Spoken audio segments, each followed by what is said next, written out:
Dear viewers, good afternoon. I'm Dr. Mojibur Daftori. Warm welcome from the London studio of British Bangla News. Hope you all are fine during this global corona pandemic. This program is broadcasting live from Facebook and YouTube channels of British Bangla News. In today's program, we will discuss on constructive news for a constructive world. Today, my guest is Mr. Ulrike Hagerup. Welcome, Mr. Ulrike Hagerup. Hi. Welcome to the program. Thank you. Thank you very much. Welcome. Yeah, Mr. Hagerup is the founder and CEO of Constructive Institute, Aarhus, Denmark. He was the former executive director of News, Danish Broadcasting Corporation. Before I go to place question to my distinguished guest today, I will provide a short professional background of him. Mr. Hagerup finished his studies in journalism from Danish School of Journalism in 1986. He was a research fellow at Stanford University. He also served as editor-in-chief at Nordisk Media and Jyllands-Posten. He also worked as a consultant in media strategy and change. He also has served as a member of World Economic Forum Global Agenda Council on the Future of Journalism. And he is the author of books like A Good Idea. Did you get it? And also another book, Constructive News. I'm a fan of this great book of him. It is really wonderful, and it is a must read for journalists in the world. He also worked as a member of the board of World's Best News, member of World Economic Forum Global Agenda Council on the Future of Media, among others. And for his work on journalism, positive journalism, he got other role in media. He got knighthood from the Danish government. And as you know, media is a very strong and powerful tool for construction or shaping of public opinion. That's why this communication theorist Marshall McLuhan said the medium is the message. That's why the journalists have a very important role to play, a constructive role to play to make the world better and also their communities and states, nation state better. My first question to our distinguished guest, Mr. Ulrike Hagerup, is what is constructive news? Why it is so important for building up a more constructive or better world? Yes, and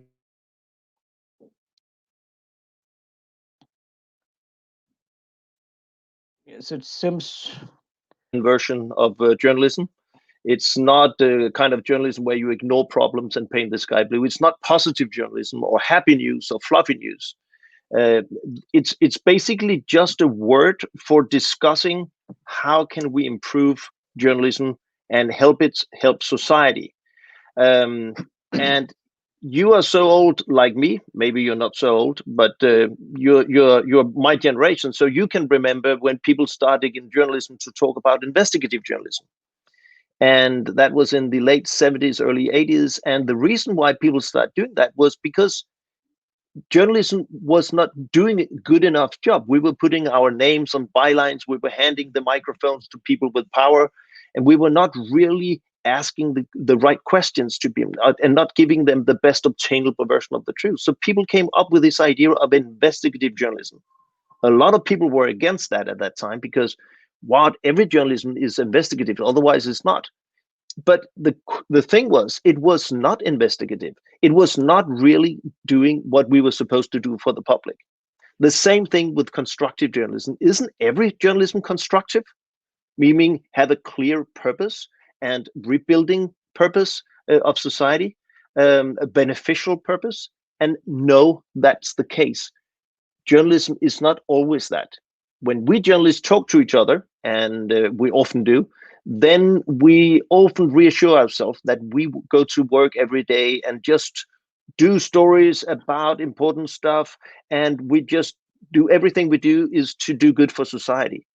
But we have a culture, and increasingly in the digital age, where we try to fight for attention, and doing so by doing stories that impresses other journalists and gets our KPIs, our shares, our views, our clicks, and we focus that, and we think that we should tell people where is the most dramatic things going on, where's the most dramatic, the stories with the most conflict in it, where's the most sensational things going on, and we put that into our newspapers, in our newscast, on our online sites, to such a degree that people think that what is extreme is normal.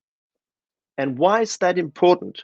It's important because more than any profession, journalism is a filter between reality and the public perception of reality. And we people, humans around the world, make decisions not only when we vote, based on what we think are the facts, not what are the facts. So more than any profession, journalism is that filter.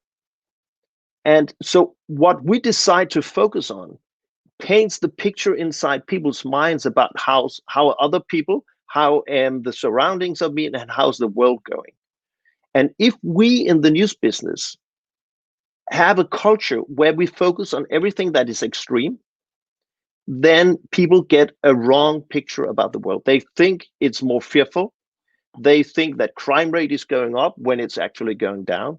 Nobody in your countries would know that in the history of mankind, never has so few people died in wars as in 2017, 18, 19, and 2020, because that's not how we cover the world. So a very long answer to a very simple question. Constructive journalism is a way of thinking about journalism that we should uncover problems, but add to that, what should we do about it? And put nuances, inspiration, and engage people in a dialogue on what could we do to improve society. That's what constructive journalism is all about. Yeah, thank you so much, Mr. Ulrich. I would like to know about what is your personal story behind writing this very impressive and very interesting book, Constructive News? I have been a reporter. I've been an investigative reporter. I've been an editor for many years, and news director. And I can say I have never lied in my journalism, and I don't know many journalists who have.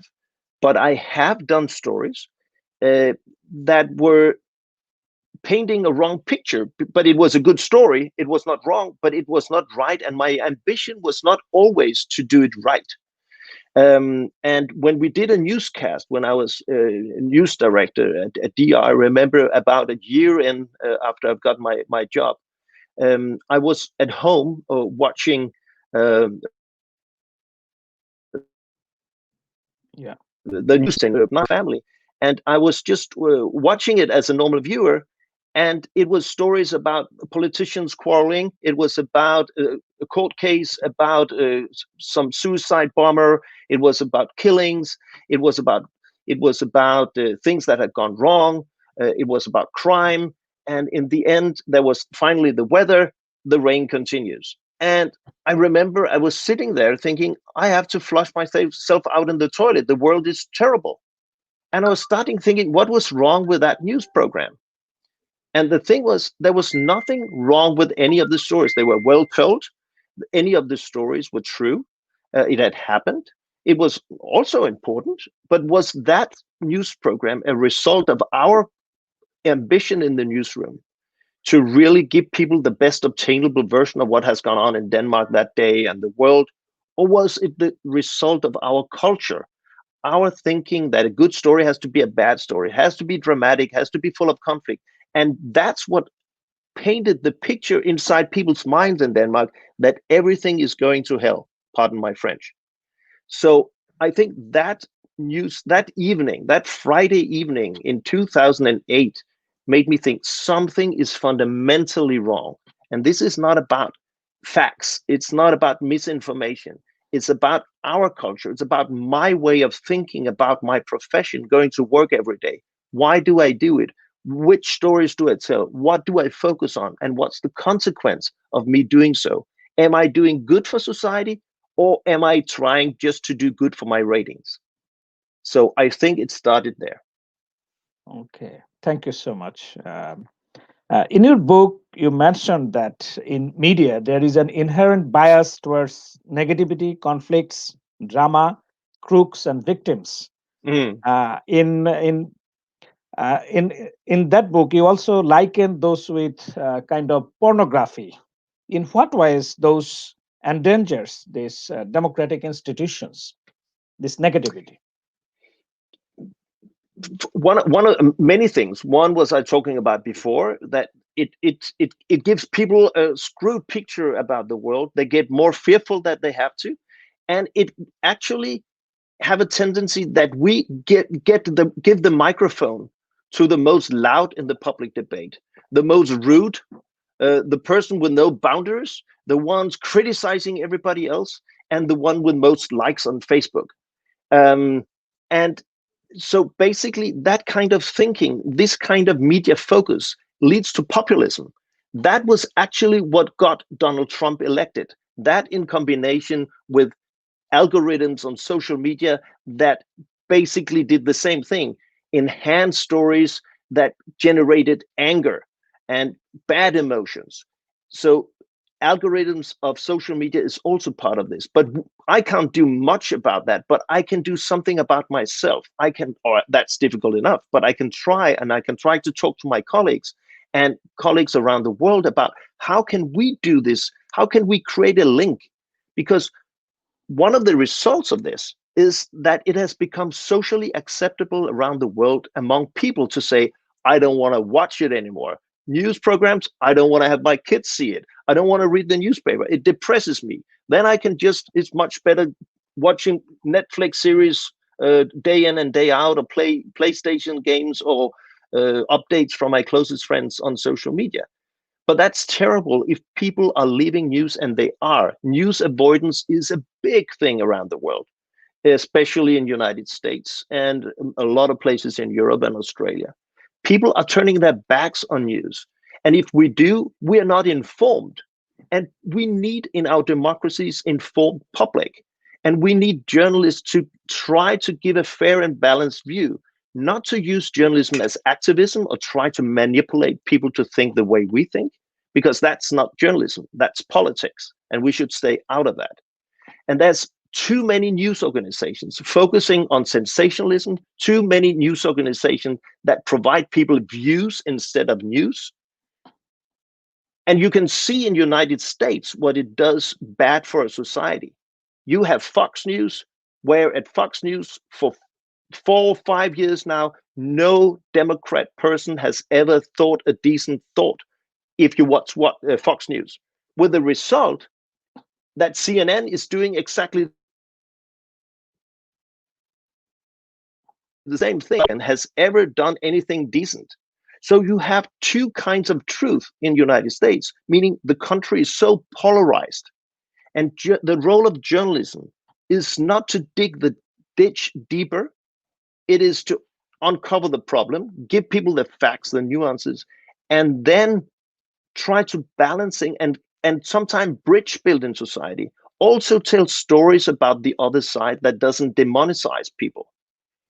Journalism should not be used as a hand weapon in a political battle.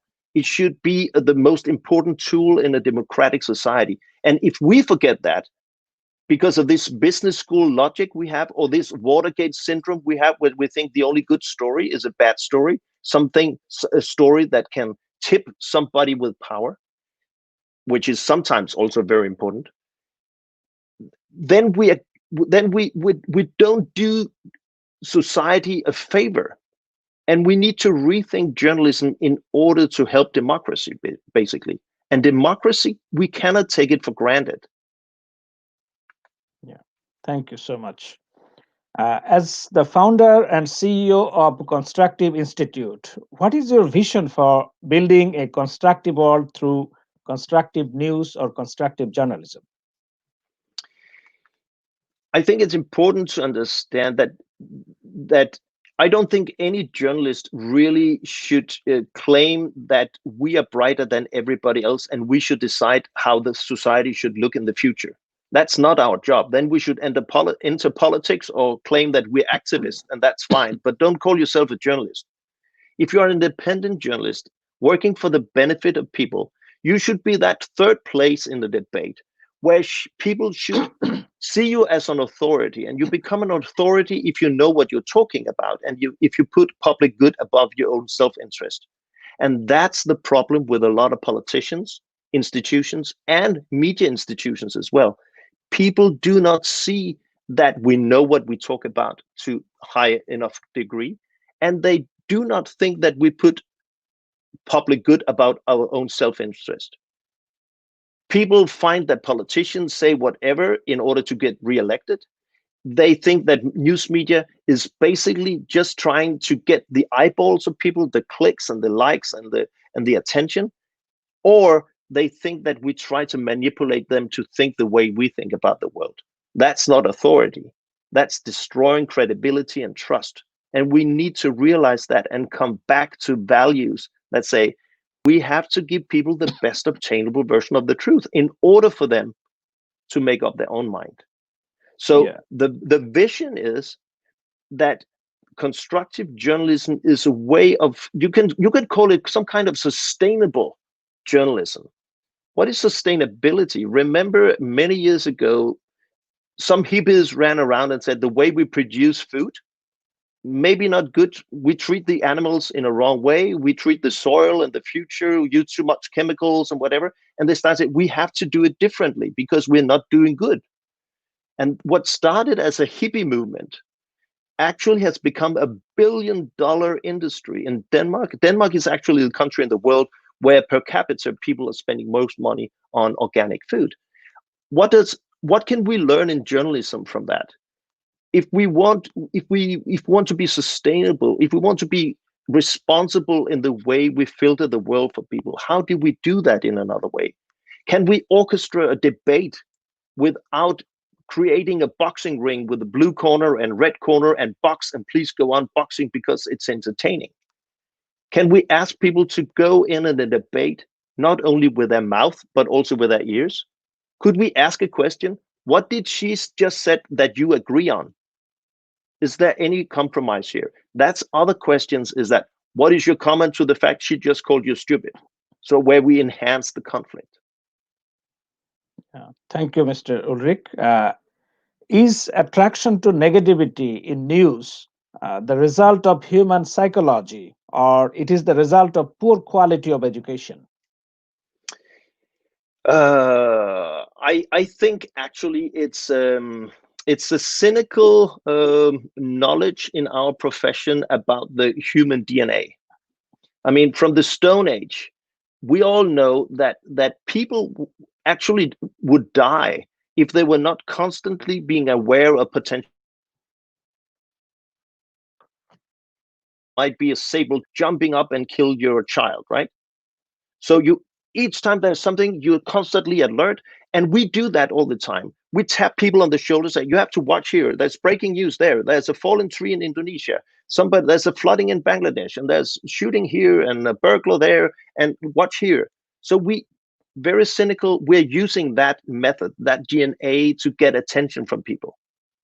What I think we should remember is that there's psychologists teach us that there's one force being even stronger than fear, and that's hope. Hope is the reason people get up every day, in the hope that today might be better than yesterday. Hope is a very forceful thing. So if you cover COVID-19, and we should, if you only cover the people who die and never mention people who are not infected or people getting well again, and never talk about potential progress, or never tell stories about how can we cope with this, people just get depressed. If the worst thing you can take away from people is hope, hopelessness, if you lose that, you have lost life itself. And the fear is we are doing that to a lot of people, especially young generations. growing up thinking that everything is bad. Everything is bad. We will live in rubber boats in 4 years due to climate change. No climate expert is saying so. They say it's very important, we have to do something, but they don't think we're all going to drown soon. But that's sometimes the message that comes out. If we don't paint a nuanced picture of the world and also talk about potential ways out. And the key thing here is you can't be constructive unless there's a documented problem to be constructive about. So constructive journalism builds on journalism exposing the problem, documenting wrongdoings, but then staying with it and then asking the questions, pointing to the future, saying, now what and how? And that's what we have forgotten. And that's what we should remember, also to infuse hope, because people want to be hopeful. It's much more engaging reading a story about somebody who has done something that you might learn from, that another story about some fallen tree due to bad weather somewhere on planet Earth. Yeah, thank you so much for illuminating it to our audience, this problem. In this digital age, is traditional media under existential threat? Why? And how to overcome this threat? Traditional news media are under threat. News deserts is the big word next to COVID-19 of 2020. News deserts, meaning giant areas, cities with millions of people, where there's not one independent journalist left to tell the rest of people there what's really going on, because the financial models behind it is being eroded. First of all, advertising, which has financed a lot of this, is going away from these platforms, from news organizations, to new tech platforms, which is much more efficient and go between advertisers and customers. And if the journalism we produce is constantly painting a picture about the world is going to hell, then people don't want to spend time on it. They turn their back on it. And if they turn their back and they want to spend time, they don't want to spend their money on it for sure. So you see big news organizations going down the drain all over the world. In Australia, just to give you an example, more than 70 news organizations has folded over during the COVID-19 period. But it was just, they would have died anyway. But now they died sooner because of COVID. And this is just speeding up the process. So it's high time that we start thinking about what is it we do. We have to produce stories that engages people, which they want to spend time on and which they want basically to pay for, because that's how journalism can be sustained. Or we need the government to support it by license fee or media taxation or whatever. But public service companies around the world for decades haven't really been doing good enough job trying to really give people what they really need.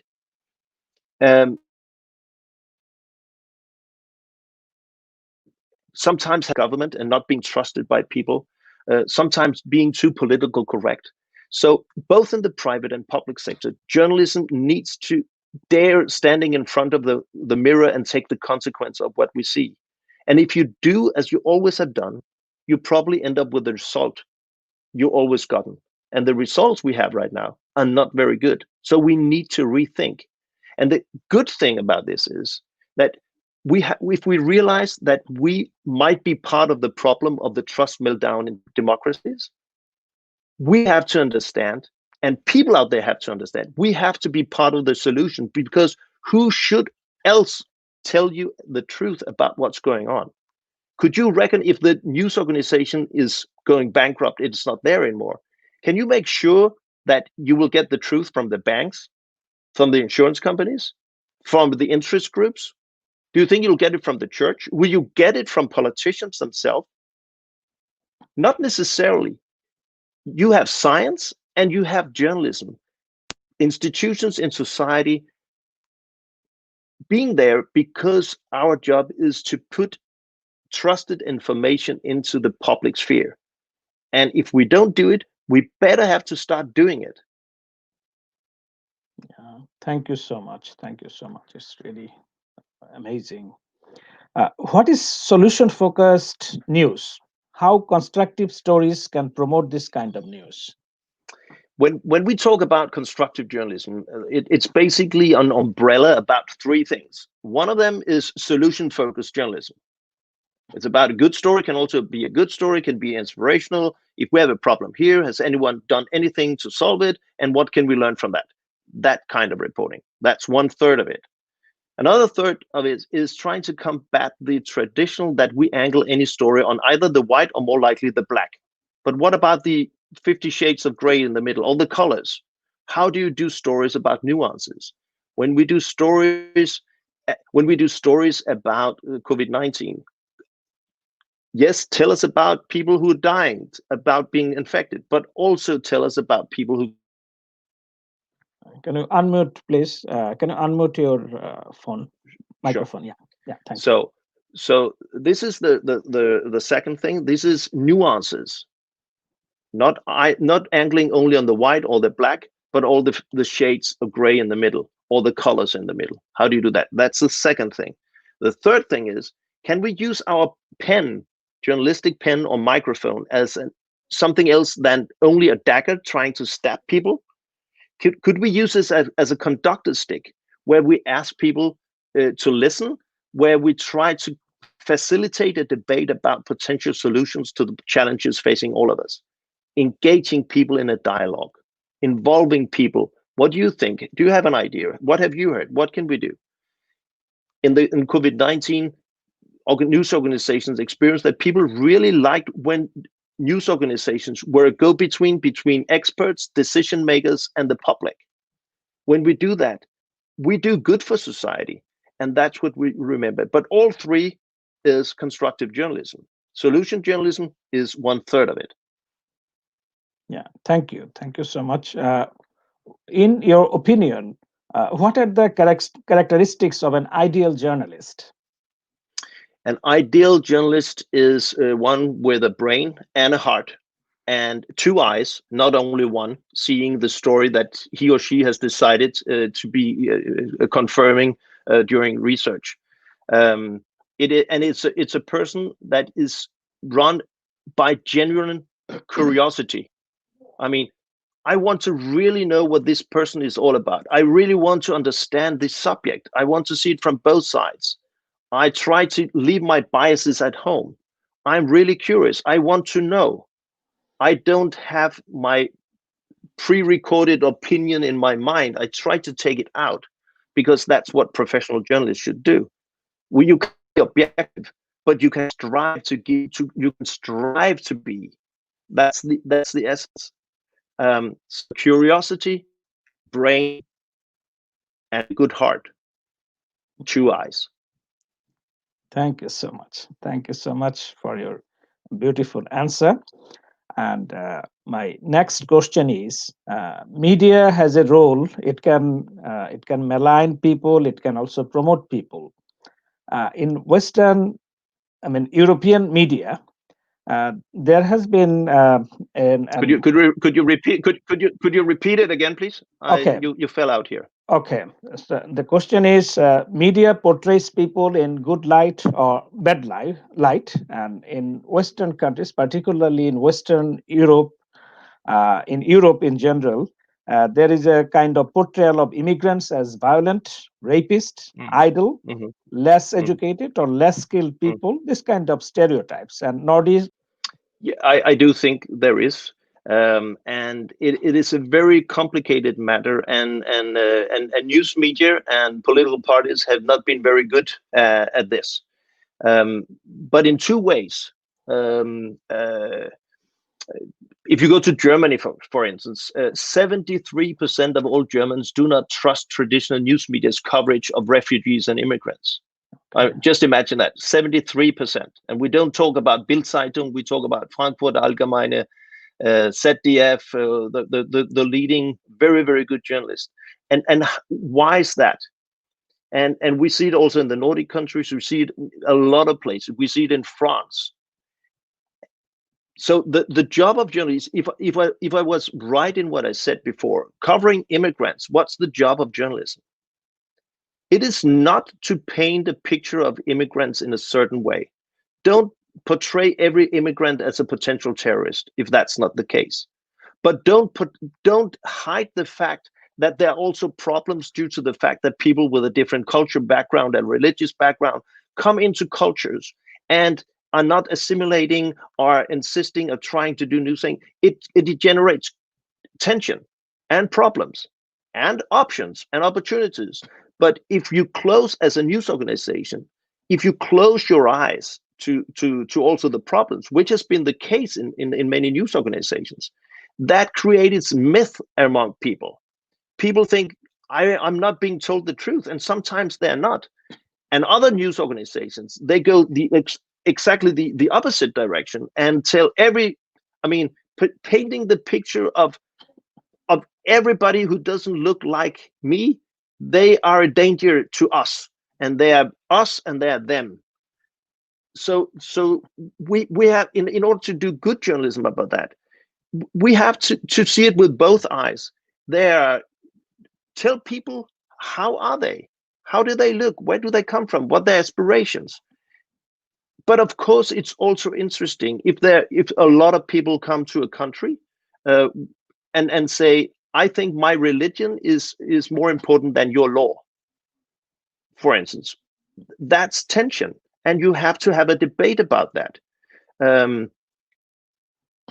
So I think it's important with this issue, and it's really a dilemma. And we have done it wrong in so many media, either doing wrong in the one way or doing wrong in the other way. And sometimes media have done wrong, then 2 years with that and 2 years with that. I mean, we have to be the third place where people can trust it.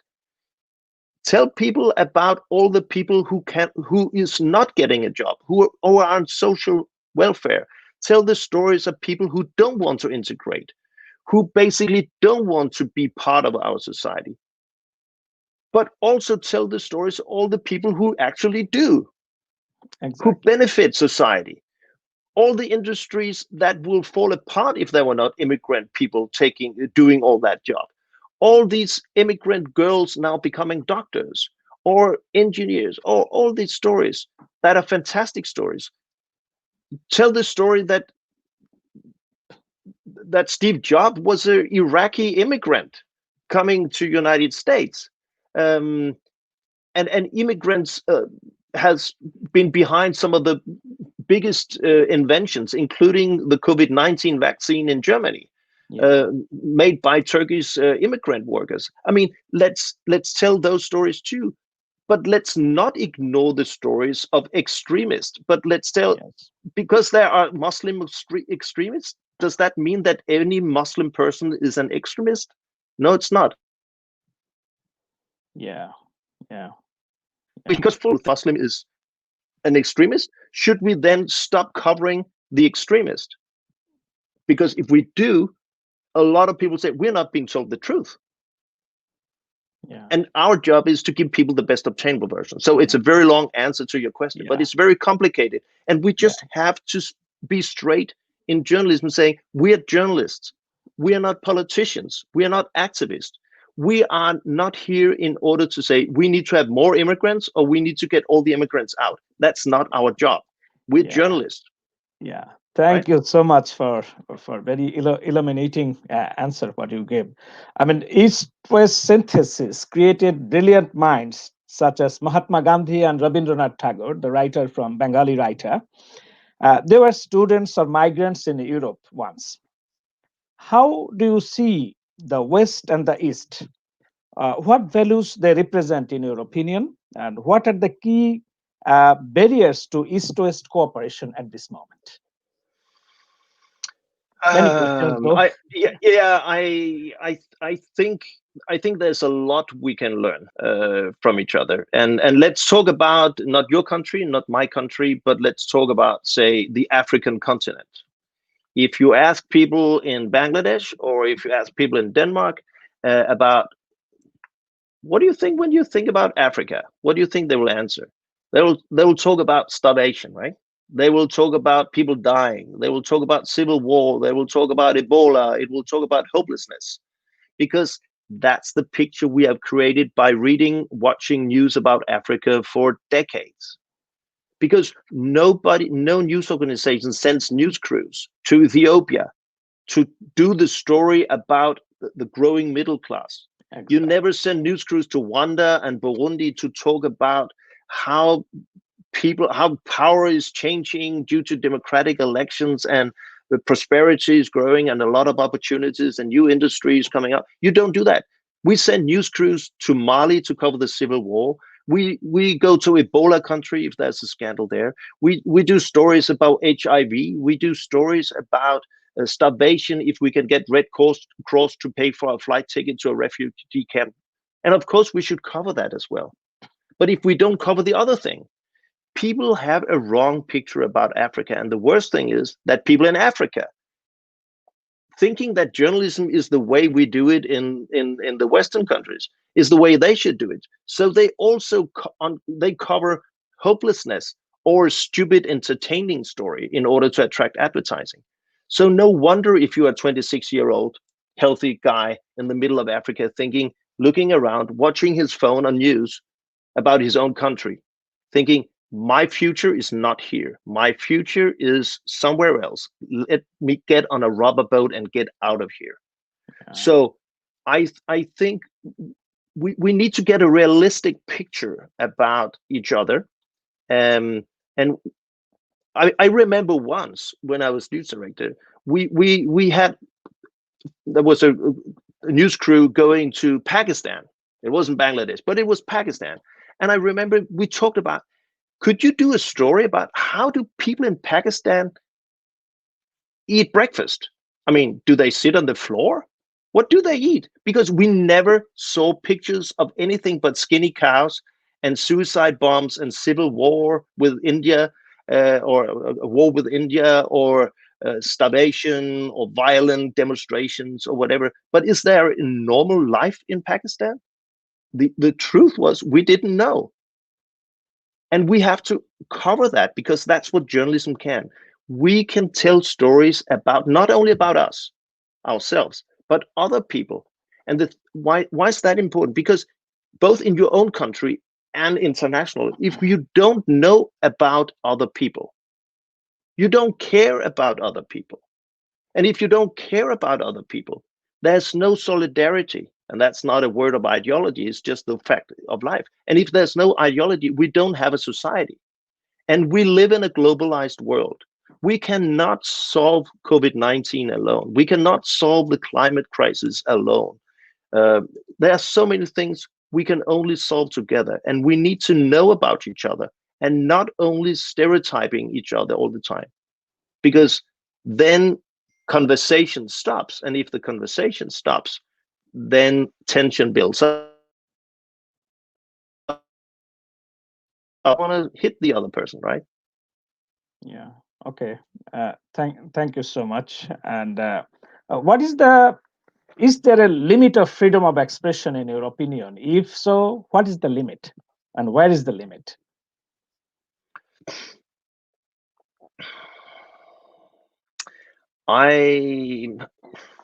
I think we spend a lot of time on talking about freedom of speech, and it's also important in these areas where there's censorship, where you can't express yourself. But honestly, in most democratic countries, do we really need more people using their freedom of speech? Is that the most urgent thing for us? More people shouting? I think what we really need to think about is that the most important urging human right should be access to trusted information. And the truth is that a lot of places in the world, people don't have access to trusted information, not even in democratic societies. So that should we talk about. And then, of course, crack down on censorship. But we can't solve it by just letting more people express themselves on social media and shout and use their freedom of expression. It's getting us nowhere. I'm not talking about taking it away, but I mean, that's not the problem. The problem is that people think they can define their own version of truth on everything. There is something called truth. Paris is the capital of France. You might have alternative facts about that, but you're wrong. Yeah. Okay. Thank you so much. You're welcome. Thank you. And my next question is: would you give one or two career tips for aspiring journalists from across the world who are watching this program? Yeah, try for young reporters. I mean, remember that every revolution, every movement of change has started not by old people, but by young people. Asking the question, why not? Instead of why? Which is the normal traditional question by old grumpy guys like you and me. So why not? Why not change? Why not do it differently? Don't think that your job in journalism is go in just to please and do exactly what we have done, because that has driven the industry and democracy into a place where it's not only good. We need journalists with a good heart, journalists with two eyes, in curiosity to think that this is a great profession, and it is. So go out there, tell stories with passion, both eyes. Don't use journalism as a political tool, but use it for the benefit of truth and for common good. That's what we need. Yeah, thank you so much. How do you see the future of journalism? I actually see it in a good light. I see also COVID-19 has shown both people, maybe, but especially news.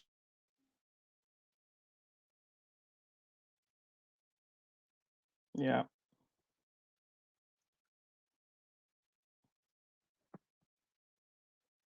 Yeah. Industry journalists. Can you see? Are we back? Yeah. People. What do people need from us? They need factual information. They need authorities. They need somebody who know what they're talking about. They need us to facilitate debates. They need us to find answers to the questions they have. And they need us to do stories with passion about problems, but also ways out. That's what we have found out. And society, democracies, people need journalism. We shouldn't do journalism to the benefit of the news industry. Never mind that. But people need journalism, and we should, if we don't believe that ourselves, how can we persuade people to pay for it? Yeah. Thank you so much for your brilliant answer. So now I would like that you tell something what has been left. You want to have, if you have any announcement regarding your Constructive Institute, please go ahead. Yeah. Thank you very much. I mean, I hope everybody. I mean, what we've been talking about, Nat, and my very long answers. We try to create a global conversation about this, because we all need that. And by we, I mean journalists, editors, publishers, future journalists, and people caring about democracy. We do that in what we call 24 hours for the future of journalism, and we do that on the December 15th to 16th, and in a conference that starts in Denmark but runs around with the sun following the sun in the different time zones, talking about polarization out of Rio, talking about climate change from Togo, talking about terrorism, how to cover that without supporting terrorism out of Auckland, New Zealand, and how to bridge build in society doing that from Beirut, and how do we cover COVID-19 and what did we learn doing that from New Delhi. So we have engaged people in that discussion, and it's free. Everybody can participate. They can just go to our website, and already now they can sign up and get an access to these interactive sessions we have during the 24 hours. And it's on constructiveinstitute.org. And you can just sign up there. We don't make any money on it, and it's not to make money. It's in order to create this conversation about something which is so important, not only for journalism, but for democracy.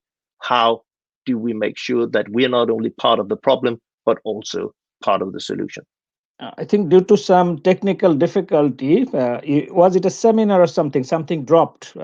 Was it a seminar or conference? If you would repeat. It's a conference. It's a global online conference. We had a little promo sent out on social media, and now more than 3 million people around the world has seen it. I don't know how many will watch it that day, but everybody's invited, including your viewers. Thank you so much, dear viewers, and as well as journalists from Bangladesh and across the world. Please join us, Mr. Ulrike Hagerup's initiative. This Constructive Institute is a brilliant place. I think this institution has lots to offer to the world regarding building a constructive world. We are near end of this program now. I take this opportunity to thank our distinguished guest, Mr. Ulrike Hagerup, the founder and CEO of Constructive Institute, Denmark. It's based in Aarhus. And he is also the former executive director of News, Danish Broadcasting Corporation, for giving his valuable time to British Bangla News and its viewers. Please stay safe. Thank you you very much for inviting. I also